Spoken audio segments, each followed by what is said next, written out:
Hello, everybody. Welcome to Video Game and Beyond. I'm Michael Brevard Decker, aka Captain BD, and with me is Mark, aka Marco Polo, aka Palpatine, aka Lord. Everything else.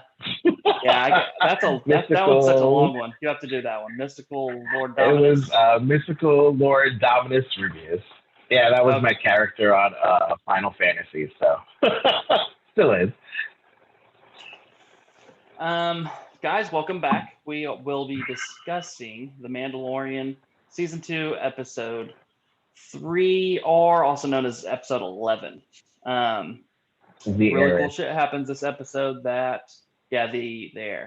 heiress, Mhm. what was it? I don't know, something like that. Eris.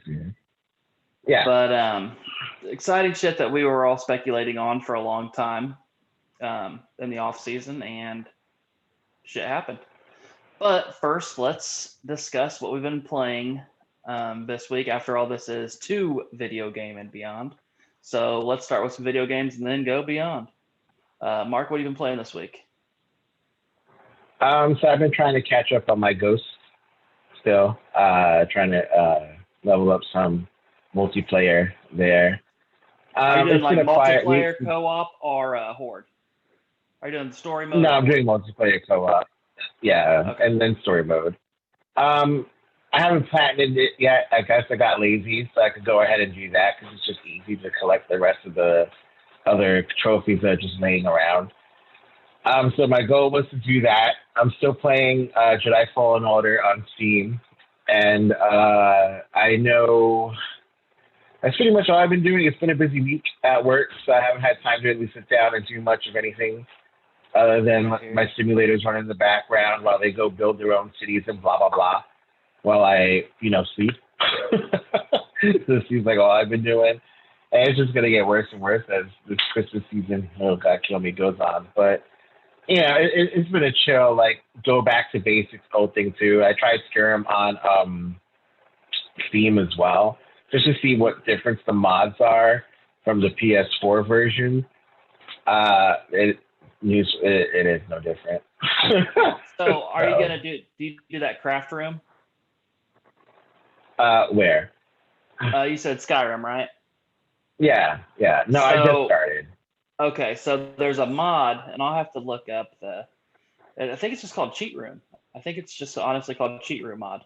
And there Okay. is a small door by like the mill in I forget the name of that first little town that you go to, where you got like your little Viking buddy and you stay at his house, and you know what I mean? It's Okay. that little town, Riften. I think it's Riften. I think, or Riverfront or something like that. That sounds. Riverbrook, Yeah. Riverwind, River something. But there's River a shit. but when you do that cheat room, there's a small little door on the ground, like a basement door, Hmm. um, and it's right by that mill, the great big wood mill, right behind where that freaking blacksmith is in that town. And you go down that room, and then there's chests everywhere, and those chests have every material that you need in the game, everything, all crafting material, all food, all everything. There's one that's full of money. In the back, there's a pillar that has all the shouts, and you can just hit that, and then you automatically get all the shouts. Um, there's a crafting table in there for everything, for your spells, for building supplies for like houses, stuff for armors. There's a forge in there. There's sharpening wheels for your shit. There's freaking it's everything that you want in this game possible is in this cheat room. Okay. That sounds like something I'm just gonna have to go ahead and download. Make it Yeah, easier. it's 'Cause it's just the one I'm it's the one cheat to rule them all. yeah. Sounds good. What you been up to? Man, so I don't know if you heard about this, but the PS5 got dropped last week, um, and I've been doing that. I've been So enjoying it. oh, too much, way too much. So I played Ghost today too. So Ghost is a backwards compatible PS4 game for PS5, and there isn't like an upgraded gen version, and I don't know if there is one even in the works right now, but it is like upscaled for PS5, so it is 4K and 60 FPS. So I wanted to start it today just to see what it looked like, and it starts you over completely. So I had to completely start over the game. And I did platinum that for PS4. So Yeah. I'm starting over like when the Mongolians are invading the freaking Tsushima, and I'm that whole 30-minute prologue. Yeah. So I'm on that part, but it does look better. It looks crazy. It looks real crazy. But I've been playing. It's I complain too much about video games. I've got it too good. So I complain when after I've beaten like a really big game and like there's nothing new on the horizon. I complain that there's nothing to play and I'm stuck in a rut. Well, right now it's like I'm stuck in a rut because there's too much to play, and I get to playing freaking Assassin's Creed Valhalla, and I've probably got like 20, maybe 30 hours into that already, and it's amazing. So I'm debating what platform I should get that on. But the gameplay is great. Yeah. So you have it for what, PS5? Yeah. Yeah. See, I'm trying to figure out what platform. If I'm going to upgrade, do I want to buy it for PS4? Does it upgrade to PS5? Yes, if I get it for PS4? Okay. I believe it does. Because then I could just get it now for Steam. So I'm just debating if I want to go the PC route or do I want to go full console.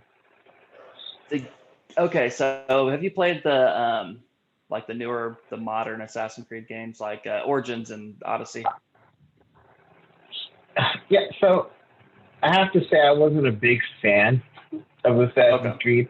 For those fans, I'm sorry. But I do like open world RPGs. I just felt it was a little stiff for whatever it was. Even though like it was a newer game, like with Odyssey, the character still felt stiff and wooden to me.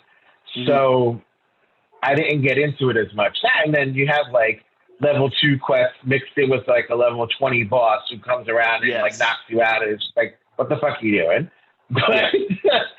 So I really wasn't much of a fan per se, but this game looks really intriguing to me, especially after God of War went the whole Nordic route.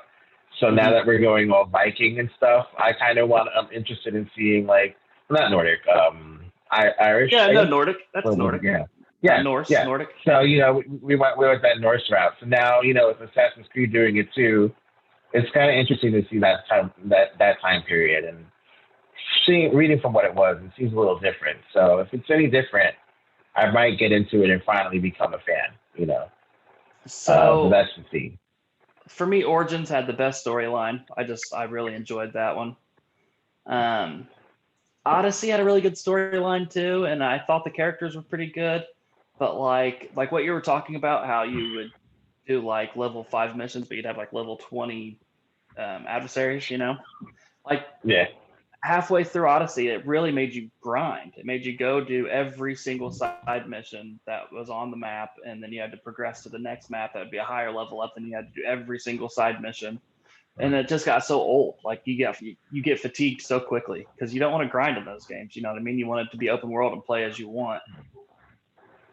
And so that one sucked. And this game, so like what you're talking about was stiff, right? So with Assassin's Creed games, I think they try to do like what you get out of a Souls game, or even like a half step with that you'll get out of like Jedi Fallen Order, like with combat, And they try to do the same thing in this game, but they put like way less into it. Like it's like the poor man's version of like a Jedi Fallen Order combat system, And it's still kind of the same way with this, but I don't know. It looks phenomenal. I think that's really what's keeping me into it. The breakaway game that I've been playing, and I'm going to platinum, is Astro's Playroom. Okay. And I've heard that's just breaking some people's PS5s, but neither here nor there. Those are the rumors. Yeah, I don't know about that. It plays great on mine. It's the tech demo that comes with the console, and it's like a 3D platformer. It's like old school like 3D Mario's, like Mario 64, are like really, I would say more like Mario Galaxy or even Mario Odyssey. It plays like that, but with like tons of built-in PlayStation throughout the years nostalgia. Okay. A lot of fun. It's way more fun than it should be. Okay. Aubrey and I are playing Bug Snacks, and that's just a really weird game. Super weird, but we like Bug Snack? Bug. Biz. Bug Snack. Okay. Bug Snacks. I'm like, Bug Snacks. All right. Nobody else take that. So I guess it's kind of like a Pokemon Stadium or something like that, or what's the ones where they take pictures? The Pokemon, what was it, Zoom or I don't Photo, know, one of whatever those. it was. Yeah. It's like that. Like you take pictures, you have to scan the bugs, see like their weaknesses, what they like, and how to get them to come out, and then you take pictures of them. But that's how you capture them. But what you do is you feed them to people in the villages, and then those people take on like aspects of those bugs. And what the bugs are, they're snacks. So like for instance, there's one called a fritter, and it is a spider with French fry legs, and it's called a fritter. Okay, so you feed the fritter to a villager, and then the villager gets like French fry legs, or like French fry arms. It's pretty weird. Okay. Pretty messed up game. Yeah. I'm gonna have to check that out. What platform is that on? PS5. It was the game of the month. The PS Plus. I guess when I get my PS5, I will let you know. I don't know if that's on PS4 or not. You'll have to look at your PS Plus games. But that's what I've been playing. Okay. I've been playing those games. I'm getting and Destiny. I've been playing a ton of Destiny. Any different on the PS5? Yeah, that but you've noticed, it's still the PS. Yeah, I think the frames are a little bit better. Okay. It's brighter for some reason. I think I fucked up and I put my HDR on too bright. Oh, okay. I don't like a super bright HDR. Yeah, it's always just a little change in the a little tweak setting. Yeah, you'll be right. I'm going to get Miles Morales this weekend, I think, and I'm going to go ahead and go down that rabbit hole with my nephew this weekend. I'm not going to get Cold War. Yeah, probably. I'll probably have him do it. He's 12, man. He don't mess around. He don't play. Yeah. I'm not going to get Cold War, man, because it's 200 gigs, and I just don't have that much space to be given away for a first-person shooter like that. I don't have it. Yeah, I've been seeing the commercials for it. I mean, I have my share of Call of Duties, but I can't keep up. I can't keep up. But that commercial with Reagan just looks very, very scary. It's just like, wow, I can see every wrinkle. I'm good. I don't need to see Reagan. It's like a shitty name. I don't like the name. Call of Duty. What are they calling it now? Cold War. Black Ops. Yeah. Cold War. Black Ops Cold War. Well, I mean, I guess because it was during the Cold War, since they showed him, but yeah, I don't know. I want to play it. I think I'll like it. I love the 80s, and I think most of it's based in 1980s, and I love like 1980s aesthetics and games. Yeah, he was president then, so it has to be totally 80s. Yeah. So that's it, man. That's what I've been playing, and I guess we'll just go ahead and segue into why we're here for this episode. Yeah. I also watched a little ditty called episode 11 of The Mandalorian. Yeah. And I liked it. So do you want to jump us into that, or yeah? Start off in a rankedy ass. First off, how'd you feel about it, the whole thing? It was short. It was a short episode, right? What's her name? Bryce Dallas Howard, I have to say. Yeah. Fucking his daughter, amazing. I have to say. And if you guys don't know who she is. You know? I mean, let's see where she goes, and she keeps going with it. You know, it kind of redeemed from the other episode, even though I loved all of them. You know, but she really did her thing here. yeah, if you guys don't know her, I mean, obviously, if you watch Jurassic World, she was Hmm. the lead character in that.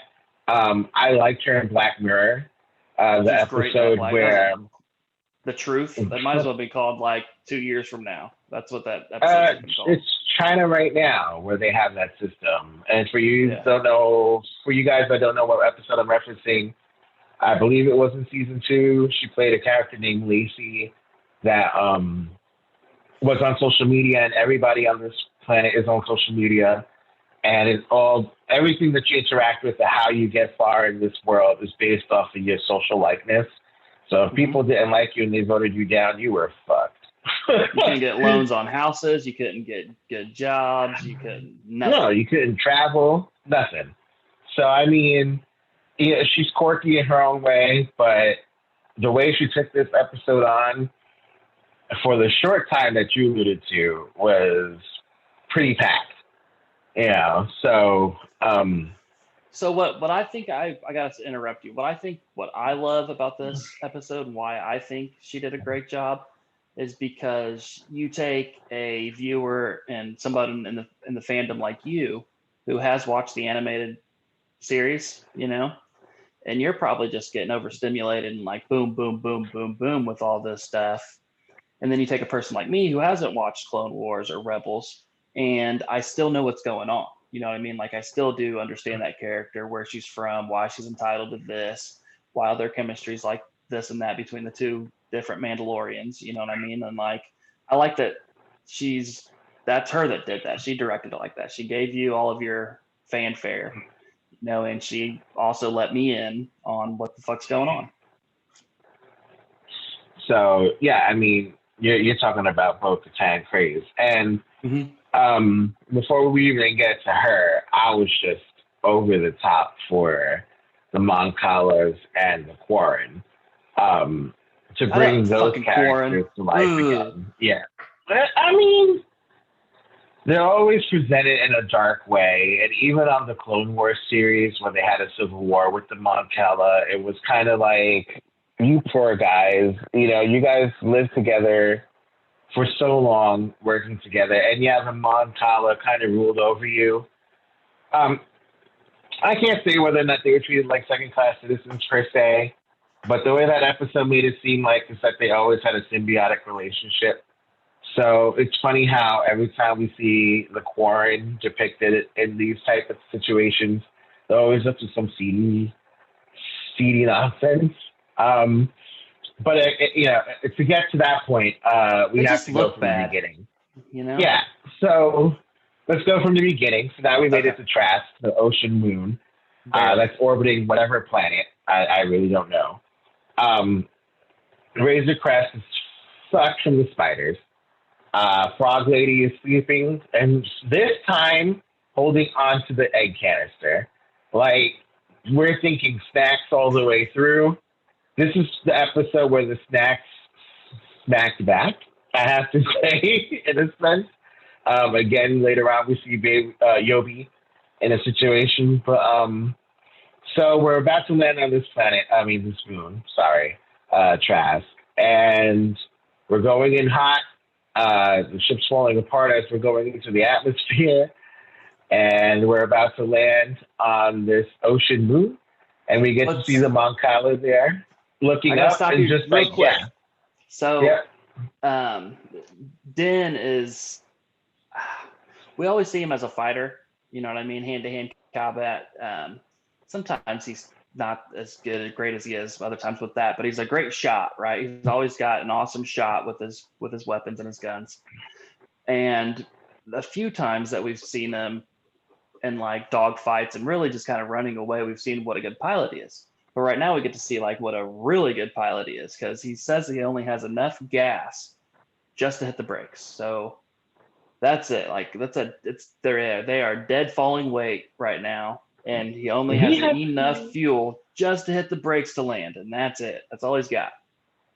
I mean, Go. we see his promise in how great of a pilot he was from the last episode when he fell out of the sky with the X-wings, reversed Mm-hmm. that shit, skid across the ice and into that little cave before it fell down. So, yeah, I mean, everything that he touches, Lord knows if he's force sensitive, The way the last movies have told it, everybody's freaking force sensitive at that point. All right. I digress.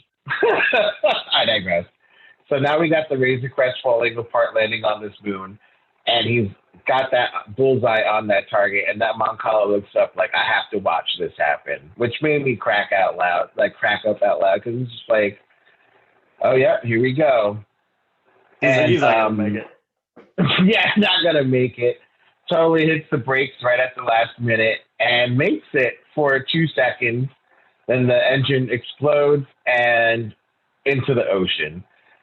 And what was great about that, it's just, the small little nuggets of comic relief that they put in to break the tension is just incredible. And it's just like, I mean, I've been in some crazy shit living in New York City. So stuff like that, whatever wrong will happen. And in a sense, it happened, So I thought it was hilarious. I liked the citizens on the harbor that were just watching, like, look at these assholes. Oh, I would have been there watching too. Like, popcorn ready. Let's do it. Like, take a bet right now. Will they make it or not make it? And for all this shit that they're going through still, that frog lady's eggs, make it. Can't go to warp or whatever they call it, light speed, but you can fall around and every. Oh yeah, 8 bumpy. Yeah. I'm sorry, but anyway, plot hole. So we flip over at an AT-AT with a crane built on top of it, comes out of nowhere and pulls it out of the ocean, and that is a good way of trying to match up or you reutilize the AT-AT in a sense. You always see them like these big hulking targets, like, and as all scary as they seem, all you have to do is just put wire around their legs and they fall.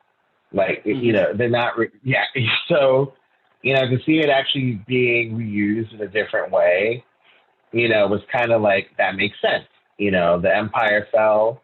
We have these things laying around. Let's reuse them and turn them into cranes. And it was just a beautiful shot altogether. The way that you see the other one in the background, this one in the foreground. So they set it up really nice. We make it to port. So Mando meets the Moncala, and he asks them to repair the ship. And the Moncala never promised to repair the ship. He only promised to make it fly. That's what he said. Said I can make it fly. I can make it fly.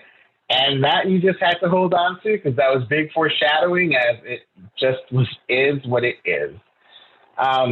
So Frog Lady comes out, calling out, and Frogman was there. It was a love connection meant to happen. He's there. I hate calling her Frog Lady, but guys, this really is her name. Like, she is Frog Lady. Yeah. And this dude, if you read anything about this episode, this guy's name is Frogman. Frogman. Frogman. And like, that's cool. Like, I could be on my resume. Like, I played Frog Lady in 2 episodes of Mandalorian, like, sure, Frog Lady. But now she could finally continue her line, and they got to make do. So Mando is off to another inn. And I love how they always have all these little inns. Everything seems to happen at the bar. I love that he just went through all of this with the spiders, with the freaking New Republic soldiers, landing just a hunk of metal, basically. For a frogman to be like, Mandalorian, check that bar over there and talk to that guy. Yeah. Like, bet my life. I could bet my life. I could trust her with my life. She got the information. He has the information. I don't have the information. That other guy may have the information. It's like, I don't know, man. Go to that bar right there. That bar. Yeah.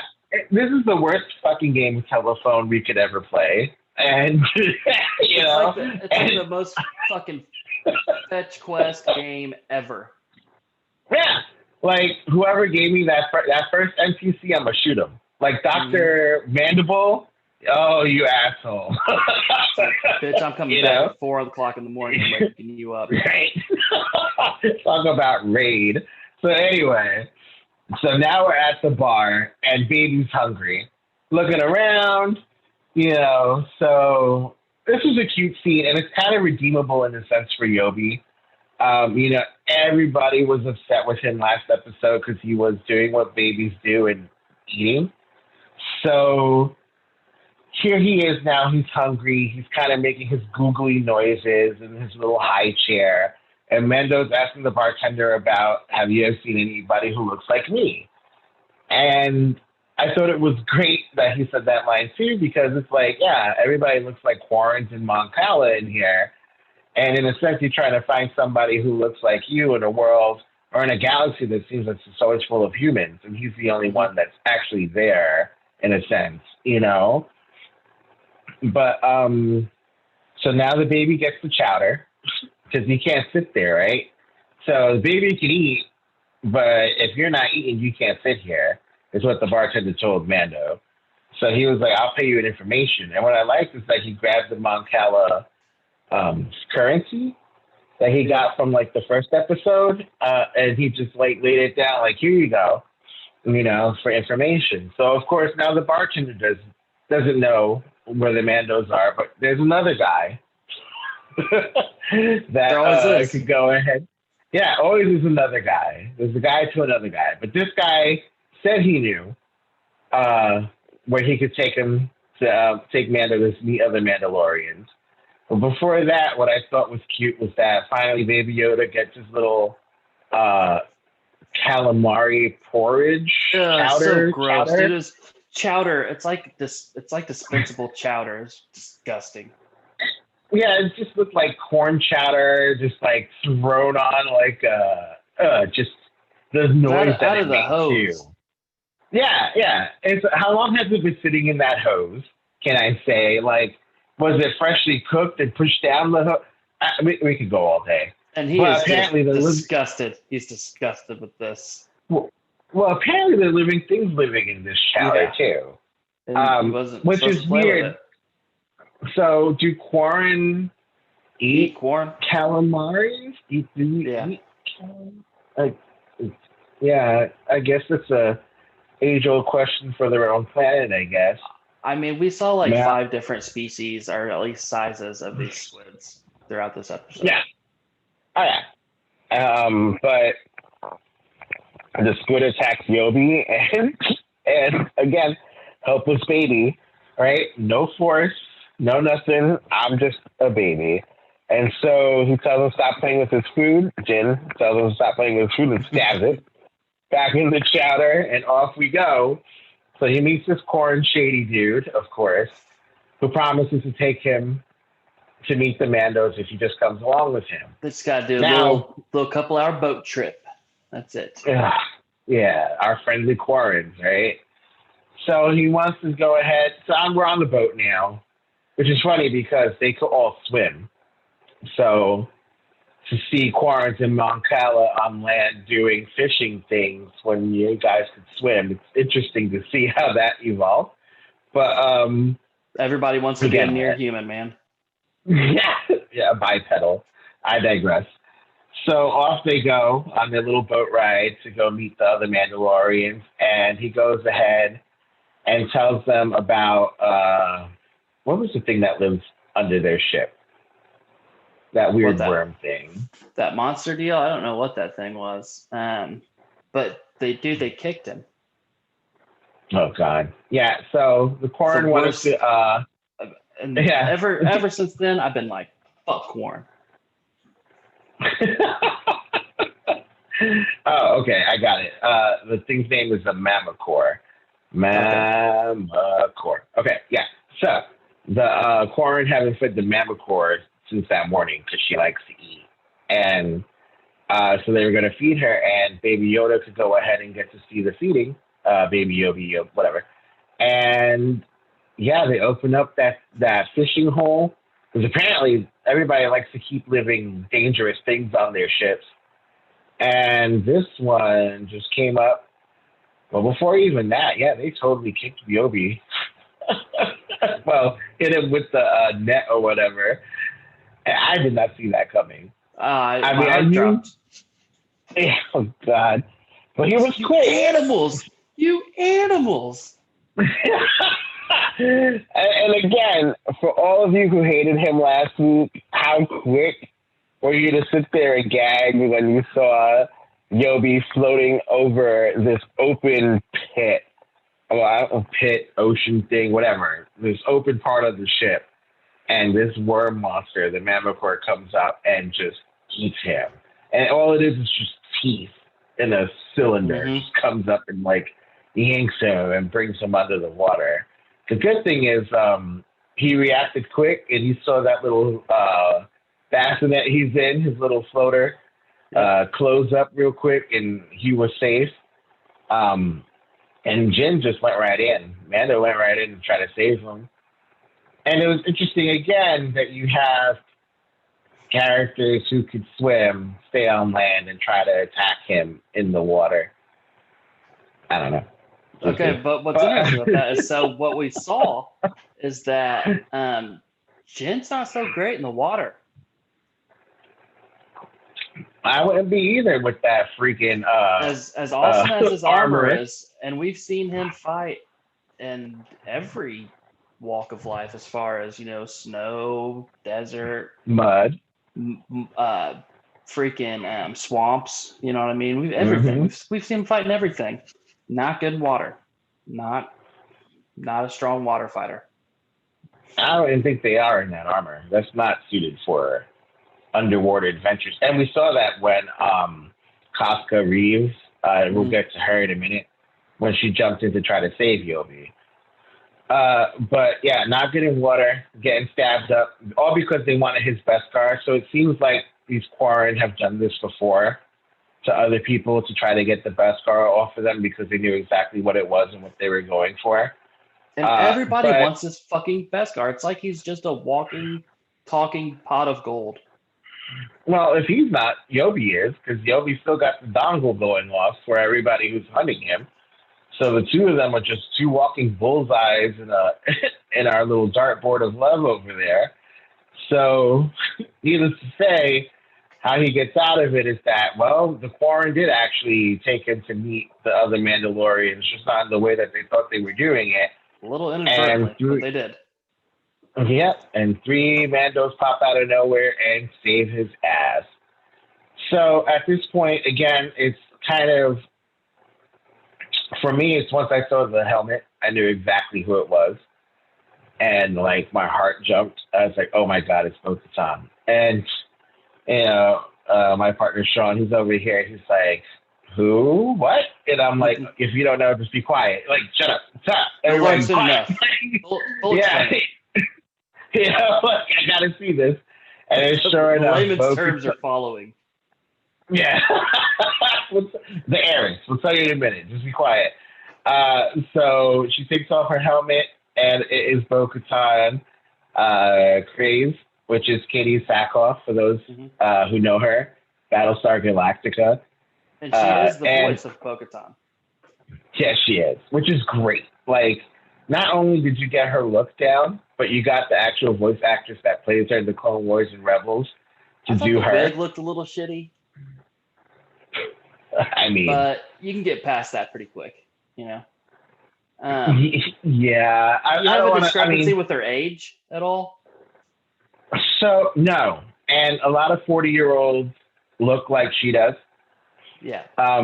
This goes into this weird ageist thing with Star Wars, where my thing with Obi-Wan Kenobi, at first, when you, without context of the Clone Wars or anything before that story arc, when you meet Obi-Wan, you don't think of how old he is. You just think he's a wise old man that lives in the desert that's watching this kid. Mm-hmm. And then when you meet Obi-Wan, Clone Wars Obi-Wan, it's like, wait a second. Here we are, and you watch his age progression. It's really like 5 years between Clone Wars and, Revenge of the Sith or whatever it is. And then it's not too far off after that when, A New Hope comes. Well, it'd be another 18 years or so for Luke to. Or, yeah, but how was it? Were they 16? So they were 16 or 18, something like that. Yeah, but I mean, I guess the Arizona sun, aka Tatooine, gets to you because I have to say, you really aged for what you were supposed to be. Or his diet And, just went to shit on Tatooine. Like that milk did not do a body good. and I mean, you could say that, and then it's just like, okay, wait. He could look older, I guess. Twin suns could do damage to your skin. But then when you get to Mark Hamill and oh god, Leia, when you get to Luke and Leia over there, Carrie Fisher, it's like they age too in those movies. And it's like, how old are you making them look? They're not that old. Like Mark Hamill is not that old. Carrie Fisher wasn't that old. Like, and you make them look like the Force is like draining their life. And then so it's refreshing that they were like, Price was like, I'm not doing that to Bo-Katan. I'm gonna age her, but she's gonna look how old she's supposed to be. And then going from her story arc, she's in her 40s, and she's in her 40s, so she looks like she's her. And I don't mind that at all, actually. Not everybody has to be grandma and grandpa when they hit 40, 50. I know a lot of people that don't look like that in that age either. So with her, I think she does look a little bit younger than what her age should be. But that could just be explained just as much as, well, she wears armor for the most part, so probably stays out of the sun quite a bit. And she's a warrior, so she's pretty fit. You know what I mean? She probably lives a pretty healthy lifestyle, so that would explain the 5 years that are maybe off, Yeah. I mean, makeup does wonders if she's wearing any, but they are for the camera, obviously. So for foreshadowing and moving forward, I really wonder what Ahsoka's age is going to look like. If it's just going to be right around the same as Bo-Katan's. It shouldn't be. Ahsoka was a little younger. A little but bit. Then again, we don't know how they age. Their race ages. That species does too. That's true. Yeah, because they're different species. So who's to say? But we know what Rosario Dawson looks like, so we can only imagine from there. Yeah, but, I think they'll be pretty relative, pretty close. Yeah. But anyway, getting back to these three. Okay. Yep. So you got Casca Reeves, you got Casca. So if you guys know WWE, no, you got yep. Mercedes Varnado is her name, and then you got Axlo Simon Cassianidis. Lord, if I butcher these names, I'm sorry, but yeah. So there's the other two that are with her, and if you watch the Clone Wars series and watch Rebels, you see them fight alongside her. So they're kind of like her go-to people that roll with her, you could say. So it was pretty cool to kind of see them also in this after watching or rewatching Rebels. I did the other day just to see like who they were there too, and I said, oh shit, they were. So that's pretty cool that she kept that level of detail. So Mark, he pops up. He's getting his breath. They saved Yobi. He goes over to talks to him, and what happens? What do they do? Well, basically, before we get to another NPC moment where, in order for us to tell you about this, we have. No, I'm just saying, like with their armor, what do they do? Oh, of course, they took off their helmet, and this kind of settles the whole plot hole for that setup in season 1, which I don't want to say plot hole. It's like kind of give us mystery, in a sense. And so they all three took off their helmets, and he kind of was like, immediately, where'd you get that armor? Where'd you get your armor? Where'd you get it? Like, because I was on Tatooine and I got the armor back. He didn't have it either. So where'd you get this armor from? And it's hers. She's total Mandalorian. Oh, you're one of them. Yeah. So, yeah, you're a child of the Watch. And for those who were involved in Clone Wars and Rebels, we know what that reference is. Which is which is really interesting that they went ahead and did that, and it kind of makes sense in a way that he is part of Death Watch, or what the former Death Watch is. It could be the Watch now, which is a subsect of Mandalore, or a subdivision, I guess, in a sense that you want to say political division, where they're purists and they want Mandalore to be returned to the old, cult ways. The old cult ways, the old warrior ways. They're very culty. Warrior ways. I'm starting to learn. Yeah. Their history is interesting. If you watching the show, and how Death Watch overthrew the pacifist government under Satine. So one thing I'm seeing a common thread in Star Wars is the need of taking kids from other people basically and raising them as your own. Like the Jedi do it. The freaking First Order, or the New Order, the New First Order, they do it with, their stormtroopers and shit. And they all had it for different reasons. But it looks like the Mandalorians do that shit too. Well, they saved him, so I guess. Yeah, I mean it's kind of like if I'm if I'm Muslim and I adopt a child, I'm going to raise them Muslim in a sense, or however we do it here, because you kind of want to make sure that your culture lives on. And for them, it's a dichotomy there, because their culture is purist, and that of Satine, which Bo-Katan is her sister, was a pacifist, and she wanted to bring Mandalore out of that old way of thinking and bring it into the future, because not everything could be settled by the fist. It's weird in a sense, and I was reading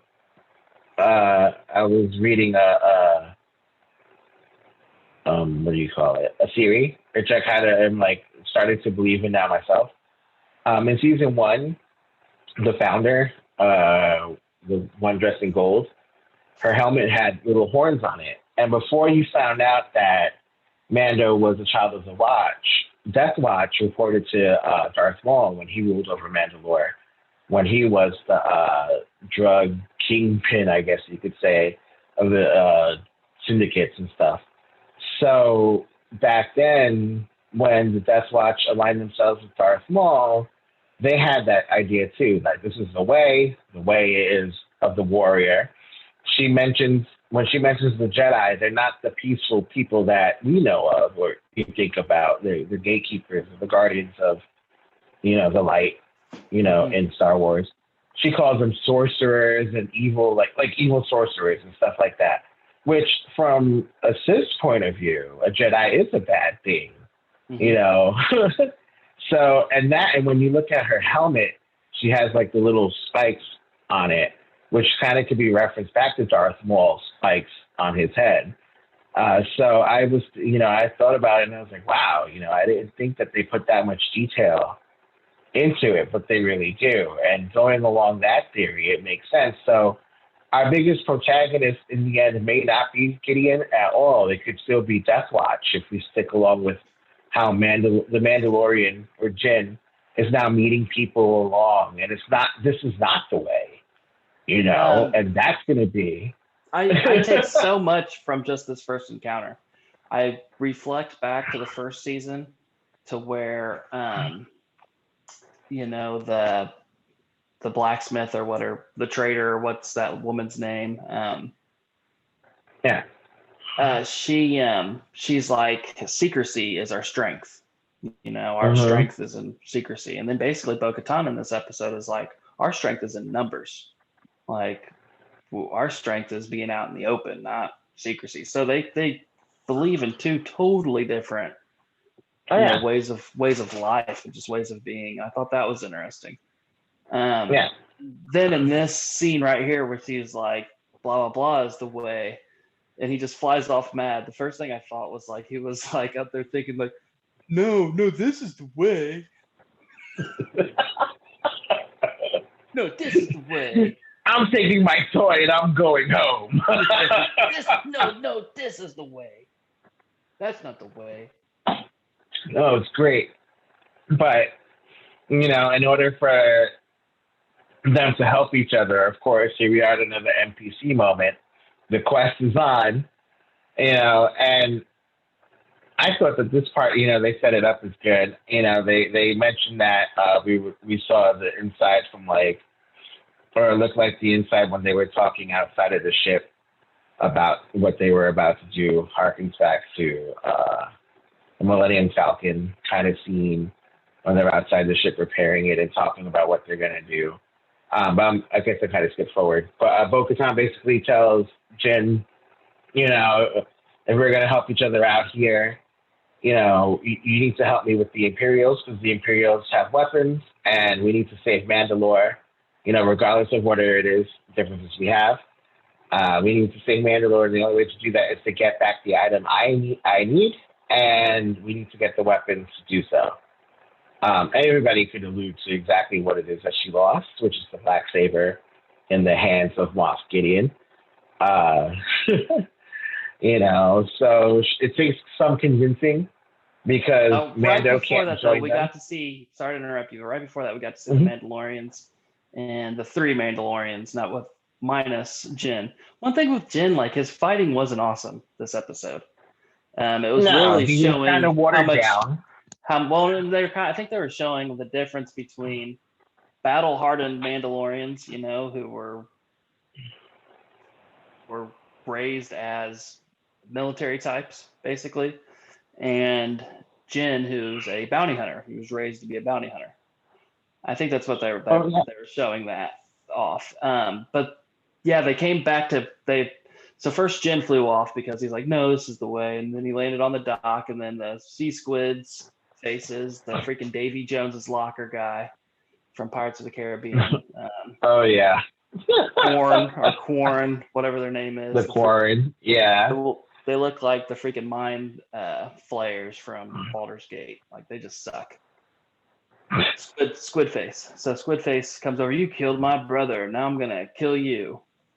Yeah. Okay. And then we got a cool scene with the 3 Mandalorians flying back in, whipping everybody's ass again. And that was after they blew up the brother's ship. Yeah. And now they're talking about. She's like, hey, you need to. We're going to help each other, and I'm going to send you to a Jedi. First, you need to help me get these weapons. Yeah. So, and of course, we know her, Bo-Katan's story with the Jedi. And for those that don't, really quick recap, she met Kenobi after Satine was killed, after Darth Maul killed Satine. And she helped him escape Mandalore for him to go back and to tell the Council or the Senate that Mandalore needs the Republic's help. After that, we see Bo-Katan again, where she meets Ezra and Sabine when Sabine goes back to Mandalore and brings back the Darksaber, which is the symbol of Mandalore. The leader has it. Whoever rules over Mandalore has a Darksaber, which is why she's so desperate to get back the Darksaber from Moff Gideon. So she's met Jedi along the way. And, she's also, which is great because after they canceled the Clone Wars, they brought back and finally did another season with Disney to end the show properly. And that's when, you meet Bo-Katan again and she meets Ahsoka. And we'll get to Ahsoka a little later because she does mention her. But Ahsoka was instrumental in capturing Darth Maul on Mandalore and finally ending his reign over it.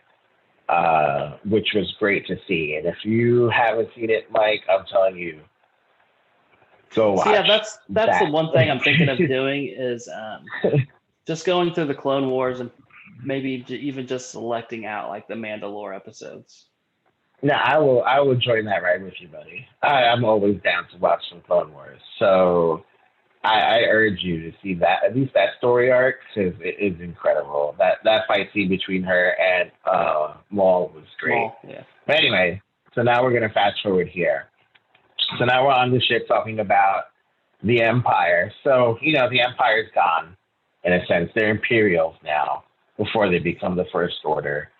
And they're collecting weapons on the dock, And they're trying to convince him, well, if you want us to help you with your Yobi situation, you have to help us with our Mandalore situation.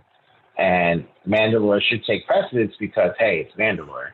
But true fashion, as Jin is, he has to return the child to one of his kind. So he decides to help them and do the heist. So this is a heist episode, I guess. But before we get to do the heist, we go back to the frog people at the inn, which was great because he's talking to Yobi like, you know what you did, so mind your manners. Yeah. Good. Be good. Be best. Be best. You mind them. They're in charge. You mind them. Yeah. It's kind of like if you do have kids or when you were younger, your parents would tell you that before you go into like somebody's house. It's like mind your manners. Don't ask for food. Just sit there. You know what you're doing. So my anxiety went through the roof because here we are with the eggs, and he's gonna eat those eggs. We're gonna eat the damn eggs. And it was a cute little moment for a minute because obviously in between scenes the frog people got it on, I guess, or he just did his business in the vat. I don't know. So apparently the eggs aren't eggs anymore. They're now inseminated. And Yobi's watching because he's hungry. And one of them hatched or opened. I don't know how you would say it for like a tadpole. Did they hatch?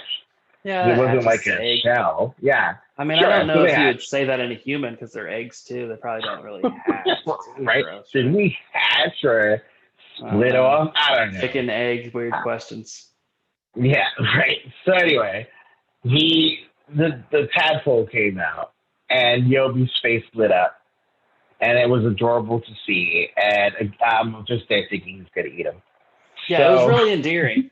Because, we've labeled him this culprit of genocide, this last episode. This I don't know why curator of genocide this last episode. I wouldn't call it genocide. I wouldn't either. She would have to be like the last frog lady in like the galaxy, so but he gets it. He's like, oh shit, yeah, I'm not supposed to eat those. This is like totally life in these. Yeah, it's crazy. But anyway, for some reason Bo-Katan got Jin to help her, and off they go to the Imperial ship that's about to take off. And for Imperials that aren't in, it's great because they're not in charge anymore. So they still got to play by the rules of what's going on that planet. So they could, ships in the ship lane to go out into space have to go a certain speed and regulation and fly a certain way. So they're regulated. And even though you're the Empire, the mighty Empire, you still got to follow the rules. So off they go, slow as hell to take off.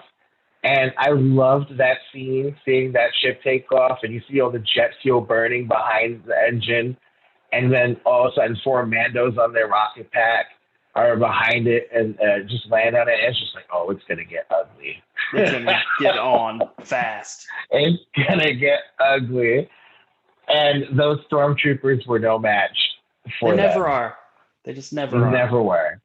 Never were. And you could tell the inexperience that the pilots of the ship had when they were talking to their commander, because everything was kind of like, kind of like, I don't know if you watch Futurama, but it's kind of like the kid with the pimples, like, or even like on The Simpsons.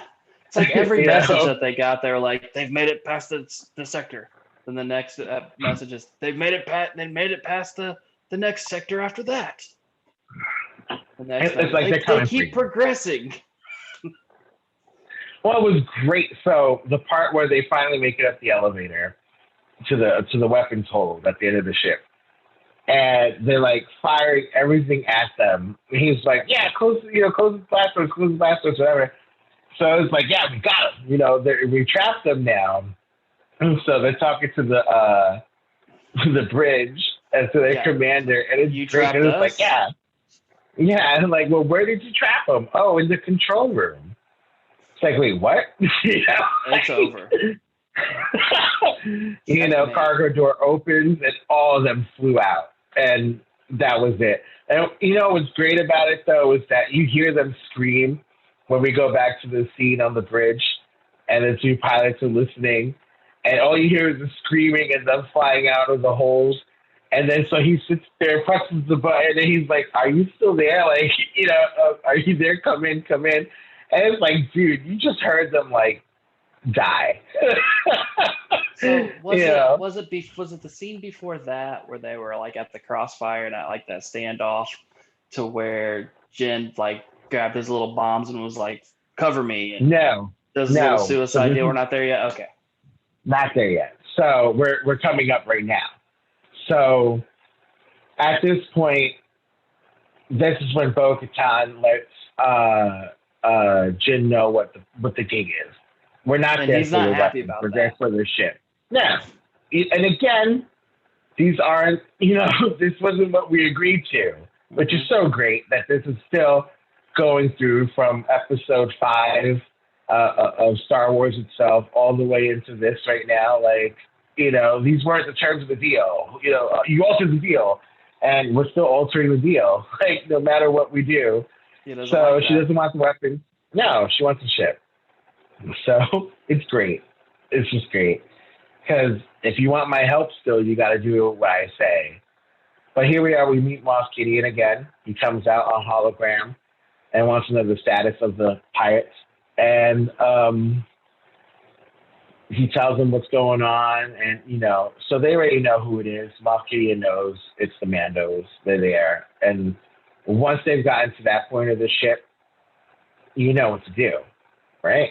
Like, you gotta put that ship down. And you knew what that meant. That those two kids were toast. Like, they had no, kill them and then put that shit down.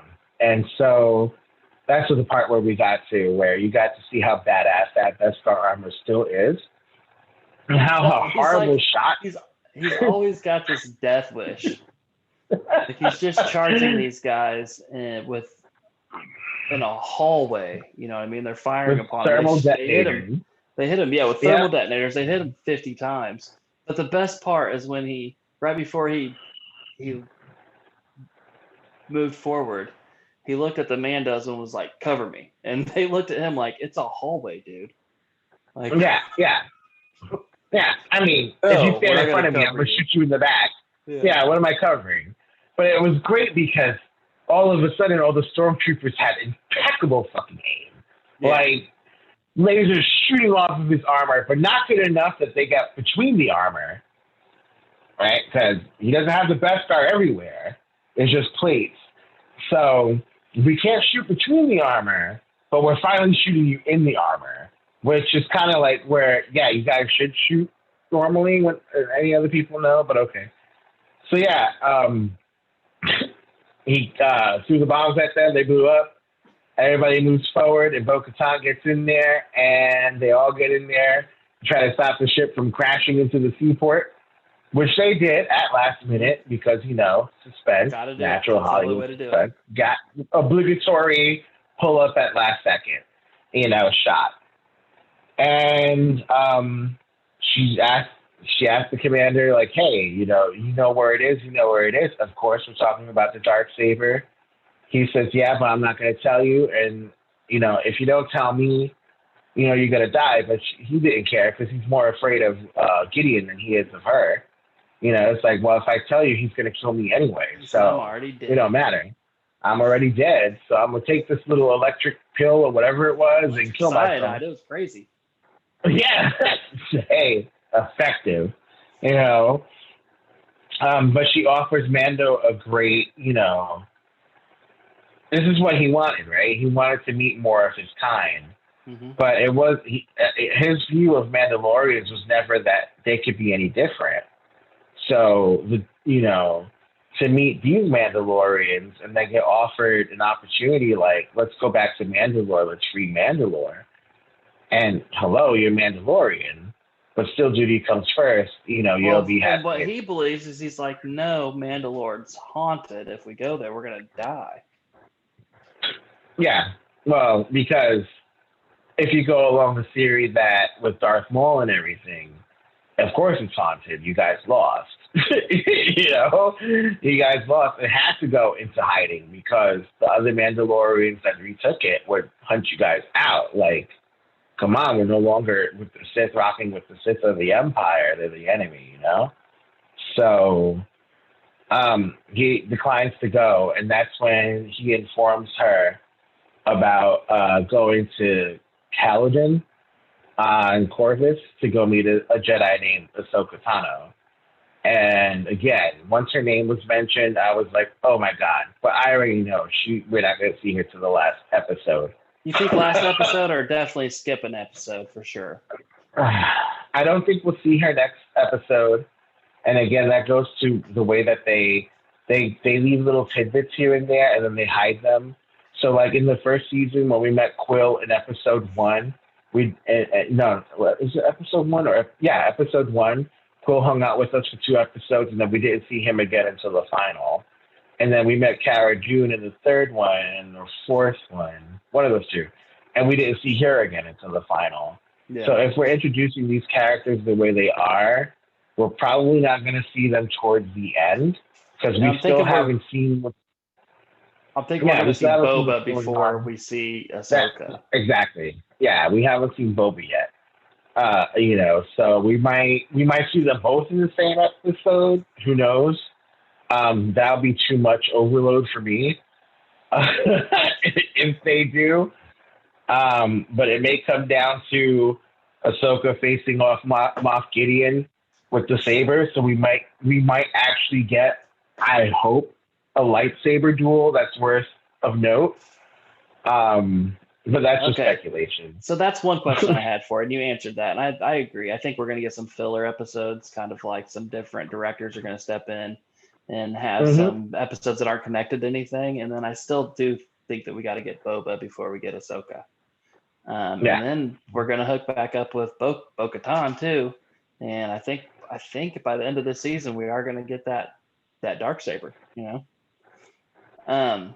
But before all of that, dude, so one question that I really have about all this, because it kind of changed my outlook on the whole situation of Yobi finding his people. Because I've always thought of it as Yobi's people are like the Yoda species, and that's who Mando, that's who Jin is taking him to. But what if they mean by your people is really like Jedi? We need you to go find other Force sensitive people to put him with, you know? And well, that's how Bo-Katan took it. You know, that's how she took it. And what was crazy is, why wasn't Bo-Katan like, "Hey, I've met one of those before. Like, be careful, they will fuck you up"? I'm not sure if Bo-Katan. See, the weird thing is that did Bo-Katan know of Yoda? Because maybe I'm thinking of Ahsoka. Really, maybe Ahsoka will be like, "Hey, Yoda, those little things." Ahsoka would definitely know what Yobi is. Not so much as their species, because that's never really talked about ever. But she definitely would be like, I've seen one of you before.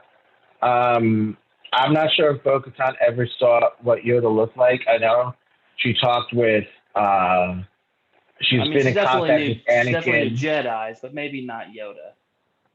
No, I mean, she knew Anakin, she knew Obi-Wan, and she knew Ahsoka. If she's seen them on the Jedi Council when they did holograms, I don't know. So that's the thing. That's why it's like, it's not like I know. But she does know what the Jedi are, but they have 2 different views of it. You know. What do you think the main goal is? Do you think the main goal is like what I originally believed, in that Mando's trying to find Yobi his species? Or do you think that we're actually just trying to find Jedi for Yobi to be with, or Force sensitive people for Yobi to be with? The blacksmith kind of set that up for us at the end of season 1, where she told us to, or the armor, or whatever she was. She told him to do 2 things: either find his people or find the sorcerers, you know, that were called Jedi. So he has 2 different mandates there. He could either find his people, which is his people, or he could find people like him, that have those powers. So, you know, so he has two outs in the sense that he could do either or. From what we know of Yoda, especially that he wants to Dagobah to end his life, is that they might be swampish kind of dwelling creatures because they eat frogs. They are predators and stuff like that, but they're amphibious. It looks like, or similar to that. So, Lord knows if Dagobah was something, to consider, or something like it. But Where's the Wookiees are from? It's Kashyyyk, right? That the Wookiees are from. Kashyyyk. And Yoda was super popular there. Yeah, he helped them out before in a different scenario. But that was also kind of like a rainforesty, swampy kind of place. He might just kind of just kind of dig places like that, Yeah, I mean where he could thrive. So it's kind of along those lines. Like we haven't seen a lot of swamp planets really in Star Wars. It's mostly ice or desert or molten lava. Or just one city, a planet that's a whole city. Yeah, or a planet that's a whole city. I mean, the only foresty place we got was Endor. So, and then we got Kashyyyk, and then Dagobah. But it wasn't swampy in a sense. But Kashyyyk was. But we don't know what the rest of Endor looked like, in a sense. But yeah, back to the episode because we didn't get to the last part. Yep. So yeah, after Jin tells the last part I forgot. It's so funny. It's the best part. Yeah, it's great. Yeah, the best part. So after all that, he declines. He gets the information about Ahsoka, where she is. He jumps off the ship, and just jets off back to the little inn where frog people are and Yobi. And Yobi's playing with the baby in the bowl, kind of like splash. And again, anxiety. He's gonna pick him up and eat him. You're just gonna eat him. Size. Okay, Jin gets to the door opens, everybody's attention is on Mando. Like, this is the perfect part to, first scene, little tadpole in the bowl. Second scene, leg in mouth, It's just like, oh, God. Slurp. And he freaked out. Yeah, he freaked out when Mando was like, gotta go, kid. Yeah, he did. And he's like, no, I'm playing. Yeah, I'm playing with my new friend. And Mando tells him, I already have enough pets. It's just like, aw. Poor thing. And then we get to the ship, and it looks like hell. It looks like a fucking Joe's Crab Shack. It looks like a Joe's Crab Shack. Yeah, I don't remember Mr. Krabs moving in to, Mr. Krabs moving into the freaking Razor Crest. But it looked like, seaweed and whatever else you could find from the ocean was there to patch it up. And again, he didn't put it together with fucking ropes and seaweed and coral. And he was like, dude, I gave you 1,000 credits, bro. Yeah, like, what did you do? And again, I didn't promise I was going to fix it. I promised it could fly. And it could fly, barely. And it was great. Strings. Like, it looked like one of fucking Da Vinci's drawings. Yeah, it's just like, dude, I could have done better with shoestring and gum. But, he MacGyvered the hell out of that ship. It flew. And then here we are with this weird starfish squiddy thing, with the eyes under it, it's climbing out of nowhere and then climbing up and looking at Yobi. Yobi's looking up, and as it goes to attack him, he starts freaking out. Again, no source. So I wonder if they're doing that on purpose, where we're using less of the force with Yobi just to get us, humanized with him. I don't know. And it kind of brings up, is Jin force sensitive at all? Because he wasn't looking over there. He couldn't hear this thing or anything, but it just at the corner of it, not even the corner of his eye, it just reaches over, whack. And grabbed it, and then Yobi eats it again after he killed it, suffocated it to death. And again, he didn't even look at the end when the other calamari jumped out at him. He was screaming at his chowder bowl.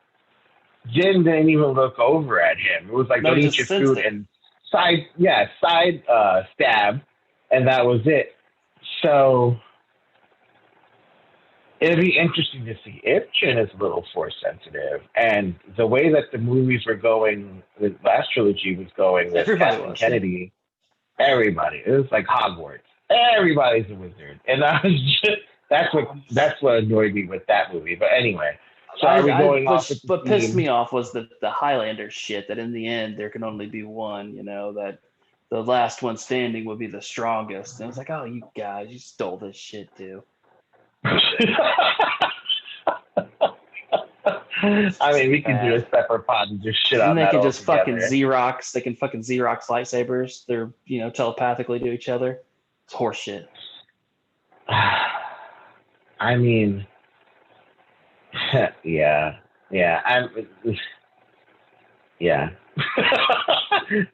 I could take up another 8 hours of that, so I'm not even going to touch that right now. But yeah, this was a really good episode, and I think this really does make me want to go back and watch at least the Mandalorian episodes. I could definitely curate which episodes there are, but before, if I was to take you into the Mandalorian episodes, I would have to start you off with Satine before you even meet Bo.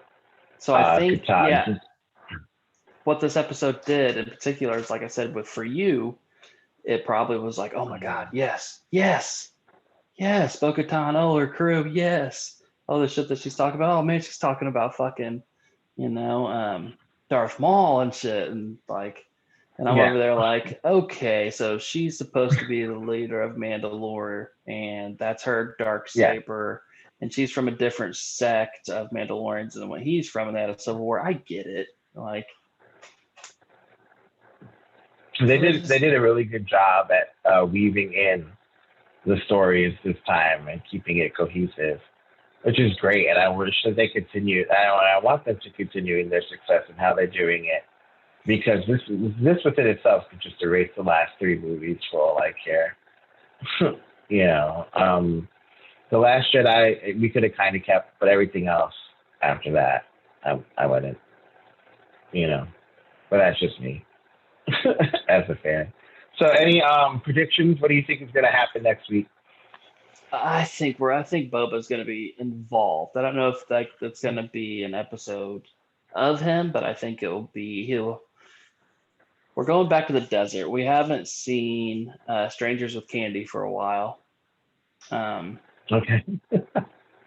Amy Sedaris. Yeah. So we haven't seen her for a while. It's been at least a whole episode.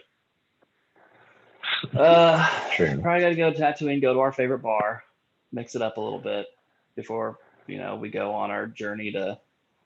Probably got to go there, just get our ship fixed. He's probably like, you know what? I know a good spot to just get this fucking thing fixed before we take it anywhere else. Yeah. And I think a little boba. I think some boba's happening. Some boba. Okay. A little bit, yeah. What about you? Yeah, I mean, we still haven't seen Cara Dune yet, so it may be a trip back. Mm-hmm. That's my biggest question for you. Well, not my biggest, one of them. So that there was big issues that that the actor, his name is escaping me, the Mandalorian. Pedro? Pedro Pascal. He wanted to start taking his mask off, or his helmet off, right? And this became an issue on set.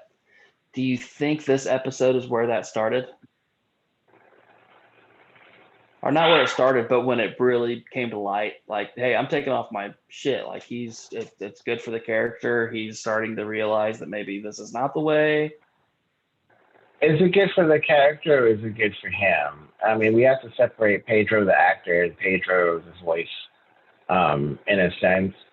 I mean, you're playing a religious zealot, in a sense. I mean, you yourself aren't, in a sense, but you still are of a cult, and it's not easy to break that. I mean, what Bo-Katan went through, because Bo-Katan was part of Death Watch. And she knows the ins and outs of how deep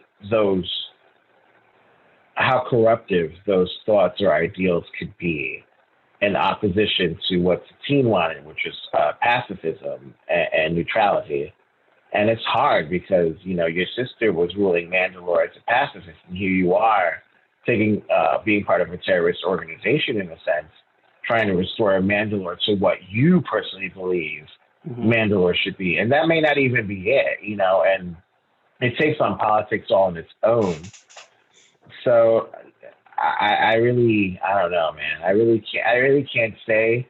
I feel like he wanted to take it off so that it shows that it's still him and that he could get credit for it, which is as an actor. And when you do that craft, I understand you want people to know. And I understand that sentiment too, but that's not what your character calls for. Yeah, and I just wondered if this episode in particular is where probably a lot of the turmoil really started to, I mean, we're 4 episodes in, and he hasn't taken off his mask, and the other one by this time he did, I don't think he's taken off his mask either. Like the only time he's ever done it is in front of that droid. That's it. Yeah. So I mean, he did take off his mask at episode 4 of season 1, but you didn't see it. You just saw the helmet. You just saw the helmet in the windowsill. Oh yeah, but he wasn't with anybody though. He can take it off. No, he can't be around a living organism. Yeah. So you knew what you signed up for. So I'm sorry that you're complaining now. But you could just be demoted to voice actor and don't have to do anything, since it's Clint Eastwood's son mostly doing all of the double work anyway. I just think be grateful that you're on a series, that your name appears on a series that actually is doing Star Wars justice, and keeping it alive. And it's your voice, and, you're making that character alive in a sense. It could be anybody, but they chose you, and and you're making it now. I don't want to say that they could just recast you. They recast you. They could, though.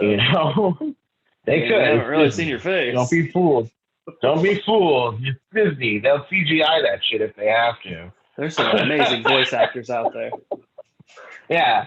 So, I mean, I want to leave it at that. My prediction, we may see Cara Dune. I know we do because of the trailer. It's just a matter of, are we again doing another situation where we need to get our heist together, and to do that we need our crews? Do we go back and get her, and everybody else together to go do the final thing against Moff Gideon, to get the Darksaber back? I know it's probably not going to be Ahsoka next week. I have a feeling it probably would be Boba. No, not that early. Again. Or maybe another filler episode. Because he does have to get the Razor Crest fixed. So I don't know where that's going to take us. But it'll be interesting to see for sure. I can't wait. Yeah, me neither. It'll be great no matter what. But guys, that does it for episode 11, second season of The Mandalore. I am signing off. Michael Brevard Decker, a.k.a. Captain BD. And with me is... Mark Esposa, a.k.a. Marco Polo, a.k.a. everything else under the sun. All right, guys. Well, thank you. Oh, also, if you're watching this on YouTube, make sure to ring the bell and hit like and subscribe. Also, please come check out our Gamerish Network group on Facebook. There you can get into our Gamerish Network Discord and start playing some games with us. It's a very exciting time right now with new gen stuff and a lot of good titles. Cyberpunk's right around the corner, guys. So PCMR, PlayStation 4, Xbox One, Xbox Series X, PlayStation 5.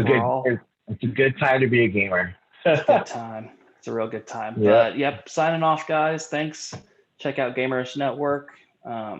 We have fun. We're gamers. We're nerds. We're dorks. We get into fandoms just like Star Wars and things like this. So come check us out. And thanks for popping in tonight. Good night. Yep. Have a good night.